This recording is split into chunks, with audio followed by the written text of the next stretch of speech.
নমস্কার, আপনারা দেখছেন জেলার 1 number online TV channel Birbhum RC TV. আপনাদের সঙ্গে আমি শুভাশিস। শুরু করছি আজকের সংবাদ। বিস্তারিত সংবাদে যাওয়ার আগে দেখে নেব সংবাদ শিরোনাম।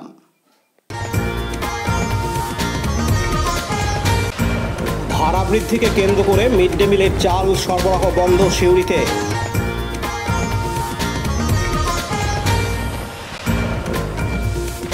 সিউড়িতে পালিত হলো নজরুল ইসলামের প্রয়াণ দিবস।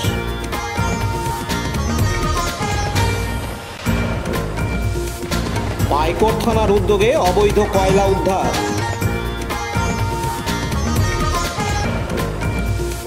অ্যান্টি র্যাগিং ও মহিলাদের নিরাপত্তা নিয়ে সেমিনার মোরারোয়ে।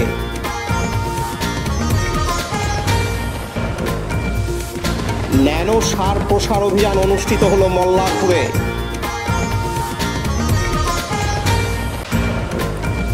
বিনামূল্যে চক্ষু পরীক্ষা শিবির সিউড়িতে।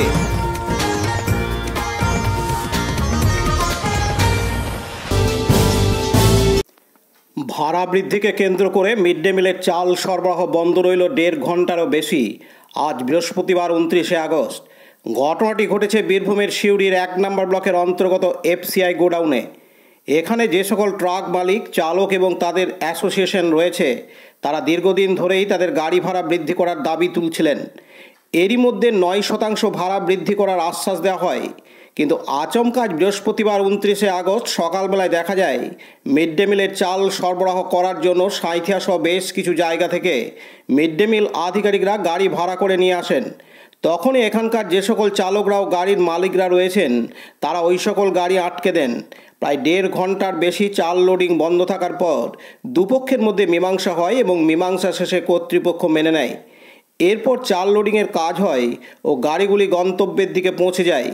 এদিন ট্রাক অ্যাসোসিয়েশনের ভাইস প্রেসিডেন্ট অসীম মুখার্জি জানান, আমাদের সঙ্গে ডিসি সাহেব, এডিএম সাহেবের চেম্বারে, ডিএমের চেম্বারে আমরা বসেছিলাম বারবার।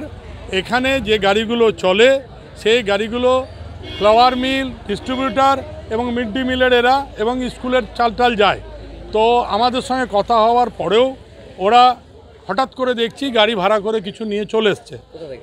সাঁইথিয়ার থেকে, নলাটির থেকে, বিভিন্ন জায়গা থেকে ভাড়া করে নিয়ে এসছে। আমরা আপত্তি জানাই, কারণ এখানে আমাদের প্রায় 250 গাড়ি আছে। সেই গাড়ির ড্রাইভার, খালাসি এবং মালিক সবাই এটার উপর নির্ভরশীল। আপনারা ভাড়া করে কেন নিয়ে এলেন? আমাদের তো ভাড়া করা গাড়ি আমরা দিই। সেই মতো অবস্থায় একটা জায়গায় এসেছিল। যাই হোক, আমাদের ডিস্ট্রিবিউটারদের সঙ্গে আমরা বসলাম, ওনাদের অফিসার এসছিলেন, উনিও বসছিলেন, একটা মিটমাট হয়ে গেল এবং আজকে যে গাড়ি কোটা ওরা নিয়ে এসেছিল সেই কোটা আমরা সিউড়ি ট্রাক অনার্সের পক্ষ থেকে আমরা সিকিউরিটি আজকে অ্যালাউ করলাম, আর আগামী দিনে আনবে না।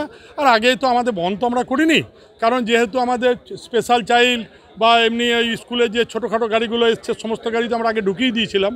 শুধু মিড ডে মিলটাকে আমরা আটকেছিলাম এবং সেটাও আমরা ঢুকিয়ে। কতক্ষণ বন্ধ ছিল? 1 ঘন্টা দেড়েক। এখন কি সমস্যা মিটেছে? সমস্যা মিটে গেছে, দাবি মেনে নিয়েছে। আপনার নাম? অসীম মুখার্জি, সিউড়ি ট্রাক অনার্সের ভাইস প্রেসিডেন্ট। অন্যদিকে মিড ডে মিলের ওসি অনির্বাণ মণ্ডল বলেন, ডিস্ট্রিবিউটার এবং ইয়েদের মধ্যে মানে মিড ডে মিলের গাড়ির ভাড়া বাড়ানো সেটা একটা ছোটো সমস্যা ছিল, ওটা মিটে গেছে। ওটা আপনার ঠিক আছে, হ্যাঁ চালু হয়ে গেছে। ওটা আপনার আজকে আমাদের মিড ডে মিলের সমস্ত সাপ্লাই যাচ্ছে। কতক্ষণ ধরে বন্ধ ছিল গাড়ি?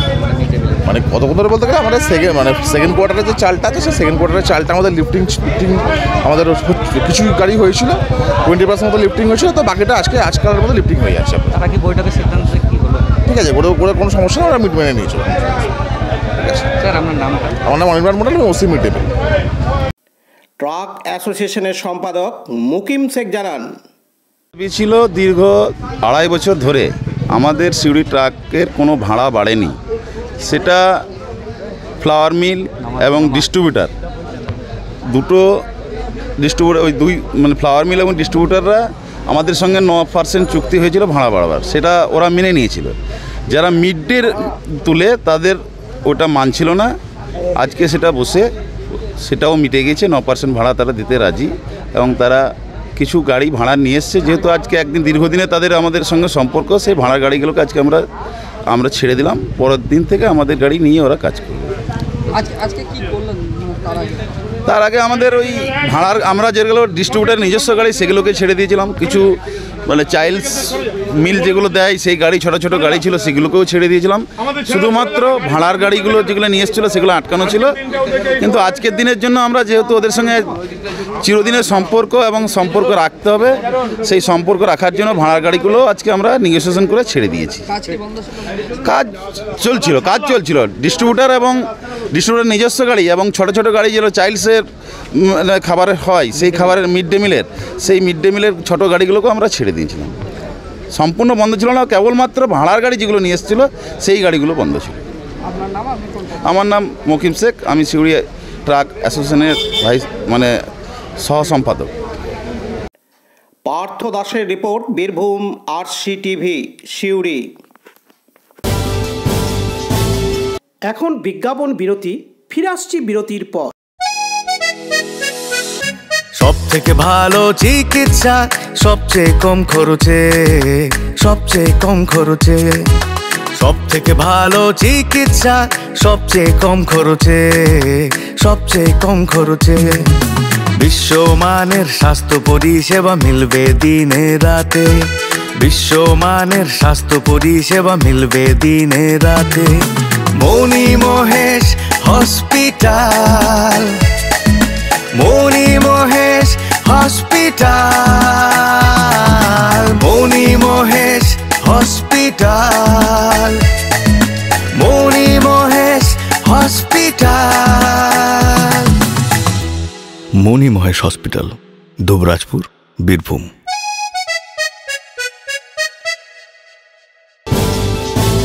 ফিরে এলাম বিরতির পর। আজ বৃহস্পতিবার 29শে আগস্ট বীরভূম জেলা তথ্য সংস্কৃতি দপ্তরের পক্ষ থেকে পালিত হচ্ছে নজরুল ইসলামের প্রয়াণ দিবস। এদিন স্থানীয় শিল্পীদের নিয়ে সঙ্গীতের মাধ্যমে কাজী নজরুল ইসলামের প্রতিকৃতিতে মাল্যদান করে প্রয়াণ দিবস পালন করা হয় তথ্য সংস্কৃতি দপ্তরের অফিসের সিধু কানু মঞ্চে। পার্থ দাসের রিপোর্ট, বীরভূম RCTV সিউড়ি। এখন বিজ্ঞাপন বিরতি, ফিরে আসছি বিরতির পর।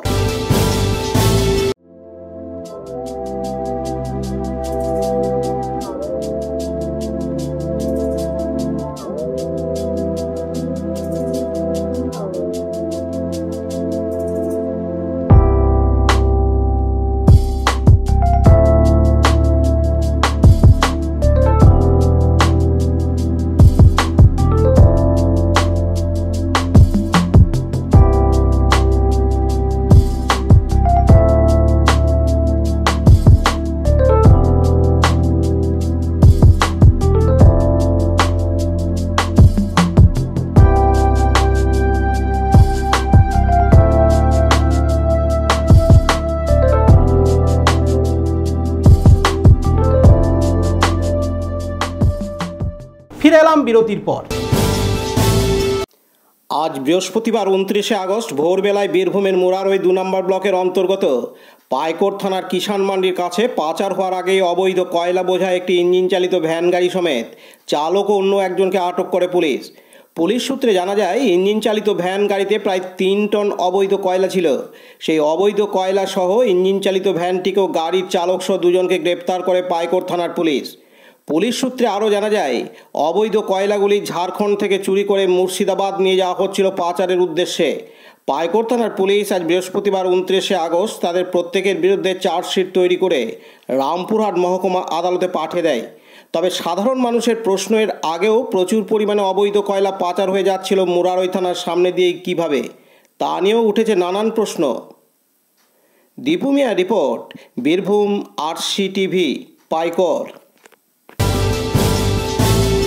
এখন বিজ্ঞাপন বিরতি, ফিরে আসছি বিরতির পর। RCS Network, High Speed Internet Broadband Cable TV and Landline Service Provider, Dubrajpur, Birbhum.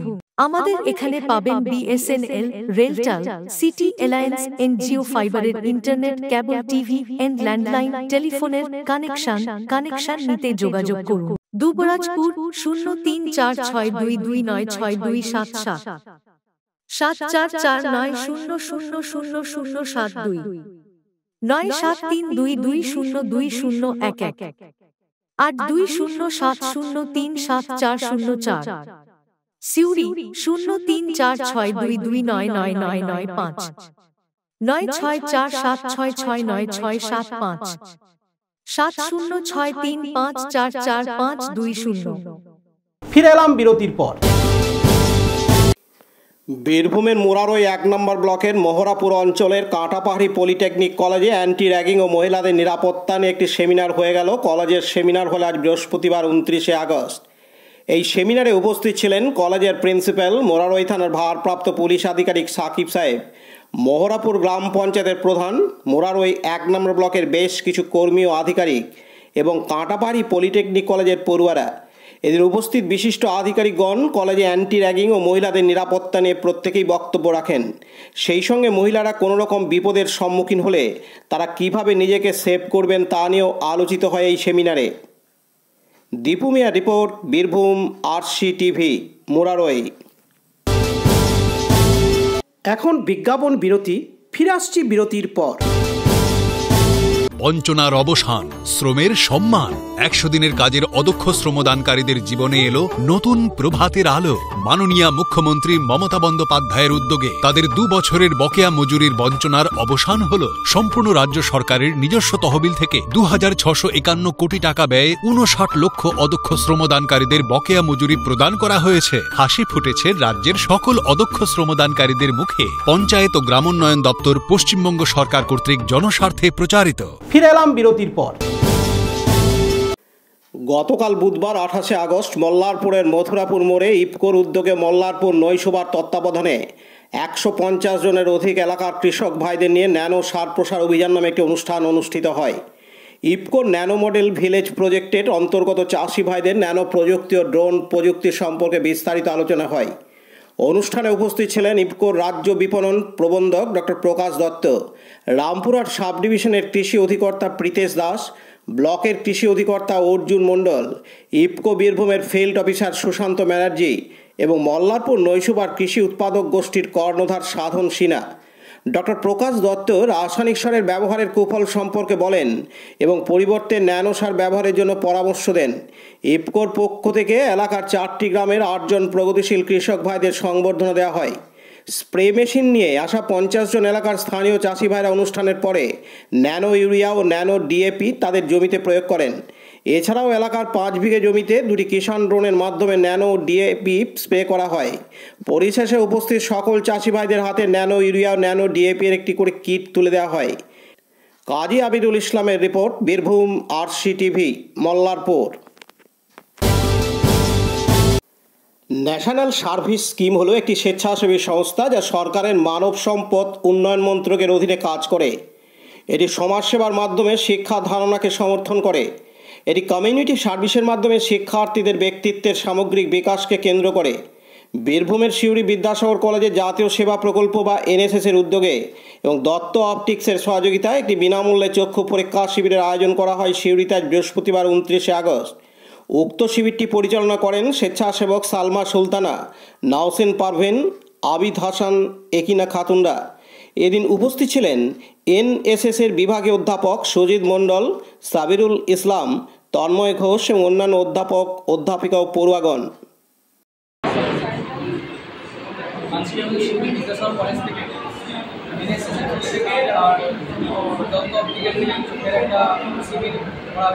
সেখানে আমরা সকলে আছি, স্টুডেন্ট, টিচার, স্টুডেন্ট, সবাই আমরা অংশগ্রহণ করতে পারছি। তার সাথে নানা রকম মানুষ সুযোগ সুবিধা পেয়েছে ফ্রি চেক আপে। তার মধ্যে থেকে আমাদের